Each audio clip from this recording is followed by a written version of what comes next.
இதுதாங்க இப்போ பார்த்துட்ருக்கீங்க. இந்த இடம் எங்கே இருக்குதுன்னு பார்த்தீங்கன்னா, ரெட் ஹில்ஸ்லேருந்து ஜஸ்ட் 2.5 கிலோமீட்டர்ஸ் விலாங்காடு பக்கம்ன்ற ஒரு இடத்துல தான் ரொம்ப ஹைக்காக போயிட்டு இருந்த பிளாட் நம்மளுது. இந்த ஏரியா ஃபுல்லாகவே புக் ஆகிடுச்சு.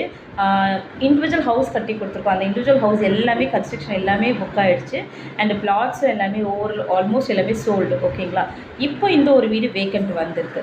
ஸோ இந்த வீடோட வேக்கண்ட் பார்த்தீங்கன்னா உங்களுக்கு total square feet 1035 1035 square feet. And இதில் பில்டப் ஏரியா பார்த்தீங்கன்னா 570 570 ஸ்கொயர் ஃபீட்டுக்கு கட்டி கொடுத்துருக்காங்க. Single bedroom. ஓகேங்களா? வீடை பற்றி சொல்லணுன்னா, நம்மளோட சொந்த வீடை எப்படி கட்டுவோமோ பார்த்து குவாலிட்டியில் காம்ப்ரமைஸே கொடுக்க மாட்டாங்க நம்மளோட தனிகையில். அந்த மாதிரி ரொம்ப அழகாக கட்டி கொடுத்துருக்காங்க. நீங்கள் பார்க்கலாம், டோர்ஸ், விண்டோஸு அண்டு ஃப்ளோர்ஸ் எல்லாமே அவ்வளோ அழகாக இருக்குது. அண்ட் இன்னொரு விஷயம் என்னென்னு பார்த்தீங்கன்னா, இந்த வீட்டுக்கு 90% வரைக்குமே லோன் அப்ரூவ் பண்ணி கொடுக்குறோம் நம்ம.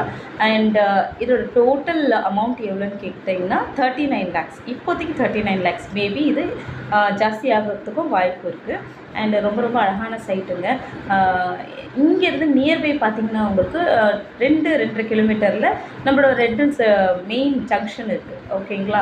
அண்டு ஸ்கூல்ஸு, காலேஜஸ் இதெல்லாம் நான் சொல்லவே தேவையில்ல. ஆல்மோஸ்ட் நான் உங்களுக்கு சொல்லிகிட்டே இருக்கேன் விலாங்காடு பக்கம் எப்படி இருக்குன்னு சொல்லிட்டு. ரொம்ப அழகாக இருக்குது.